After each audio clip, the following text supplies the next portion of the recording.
My next guest has got a huge opportunity. Going to be fighting for the Cage Titans vacant title. Cage Titans 72, July 19th. It is right around the corner. Happy to be joined as always by Joe Poirier here on the program. Joe, how you doing? I'm doing good, James. How about you? I'm doing great, but I'm not going to be fighting for a title, man. Congratulations. I know this is a big opportunity. Tell me how this all came together with you finding out about the title fight and everything else and this materializing. Yeah, I mean it's been a long process to get here, but we always had our eyes on the Cage Titans belt. So can't wait to accomplish that goal. July 19th. Poirier hit me up and asked if I was interested. So they got this guy out of Colorado. Mm-hmm. Took us a few names to actually find him. We had a good 6 or 7 guys that threw their name in the hat for Cage Titans, and when they got my name, they turned it down. So it was a little bit of a grind to get this done, but here we are. So not can't be more excited.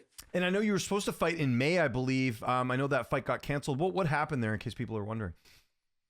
Yeah, I mean, I want to say like 4.5 weeks out. Mhm. I got a message from my manager, and he said my opponent had pulled out. I think he said staph infection, which I mean is kind of crazy 4.5 weeks out, but got to do what you got to do. So we moved on, and we're at Cage Titans now. Yeah, and at least you're getting a fight, like I said, with for a title here, which is great. So how much do you know about Torres, Isiah Torres? That's your opponent here. Looks like 11 fight veteran. What do you know about him? How do you feel like you match up against him here? Yeah, I know he's gritty, he's tough, striker, likes to strike, has his purple belt I think too as well, so good off his back. Likes to throw up submissions. Yeah, I think it's going to be a great test, 7-3 with one no contest I think, but yeah, it's a good step up for me, and I can't wait to go in there and finish him like I usually do. Yeah. Did you know much about him before taking this fight? I know you mentioned there was a bunch of names. Are you a guy that kind of like keeps tabs on the regional scene, kind of knowing about future opponents, or was it one of those things came to your desk, then you looked them up after? Um, I've heard of him before this. I keep my eye out on all the flyweights. Mhm. Look at potential matchups and stuff like that, guys that I can fight in the future. So he was on the radar. Good kickboxer, like I said. I think he was a kickboxing state champion or something there in Colorado. So, but I mean, I think he has good striking. I think mine's just better, and I've seen his taste. He's got good grappling.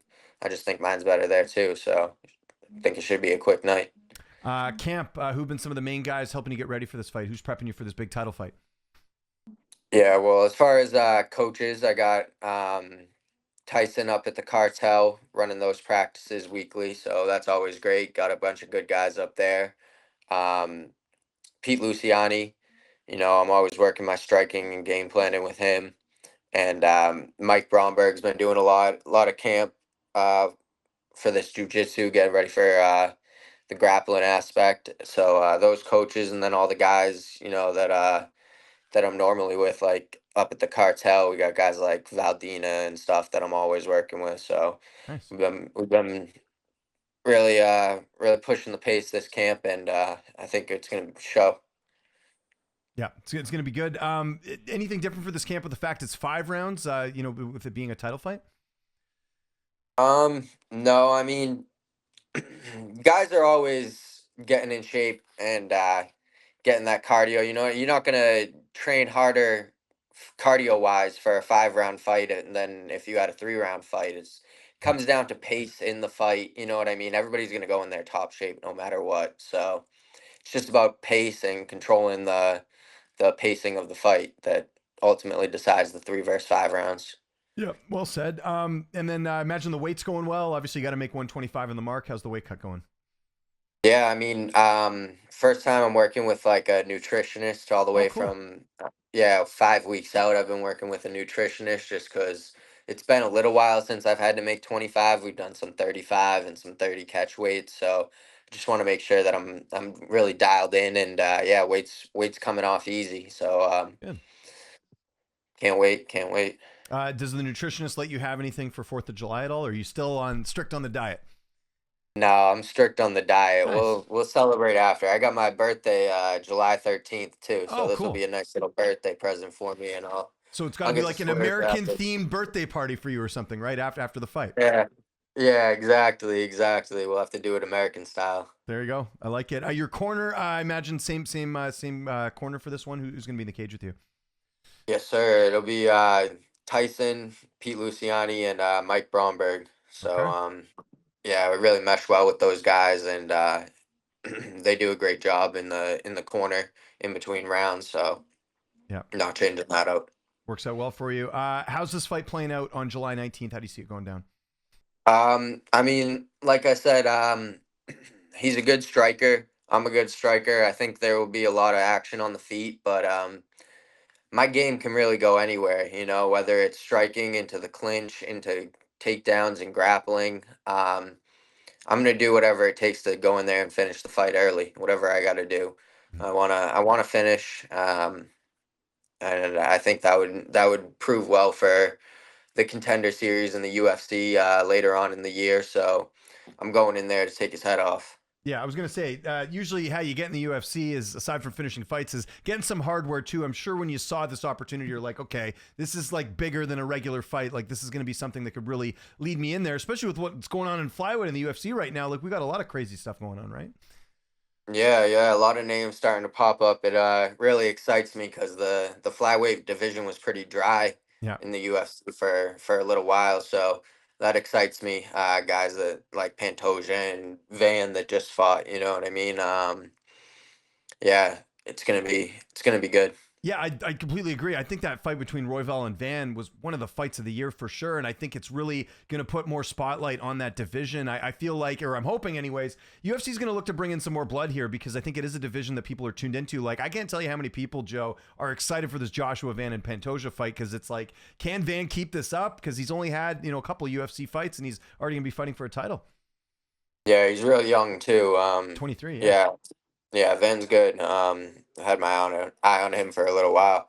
Another guy that maybe he'll be there when I get there, and we'll be able to step in the cage together. Yeah, seeing a fight like that, I mean, obviously you don't want to get in like a, brawl or anything, but seeing a fight like what you saw with Royval and Van, how much does that kind of pump you up knowing like, you're not only are you close, but just also seeing what, what's capable on the high stage there, fighting, with that, how that fight went with Royval and Van. Yeah, I mean, I think it bodes well for me in my confidence too, because I Mhm. these guys don't have a lot of power. They're technical and quick and everything, but you just don't see a lot of guys going out at flyweight, and I think I bring that to the table. So it's something that not a lot of flyweights offer that I got. Yeah, so it's great that we're getting another title fight here for the flyweight division. Cage Titan 72 live on Spectation Sports July 19th. Joe, always appreciate the time. By the way, I got to mention this quickly. I hit up I hit up our mutual friend there, Tyson Chartier, to set this up. Got back to me right away. So thanks for doing this on short notice because I know it is July 4th week. You got a lot going on. But just let our audience know where they can get a hold of you on social media, any sponsors you got, anything like that, man. I'll give you the last word.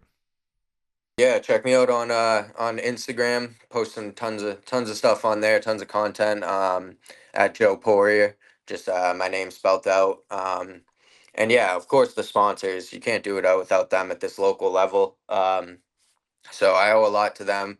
Guys like Ben over at BC Crane.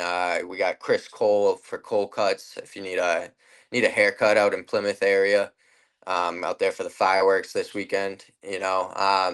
Matt Nazar Jewelers. They're actually hooking me up with a nice chain for this fight, so I'll be sporting that out there. We got guys like Evan William. He comes all the way out from New York. Appreciate his support. Mike Miller, another huge help. So yeah, like I said, it can't be done without this support, this kind of ecosystem around me, and I really appreciate it all. So shout out to them.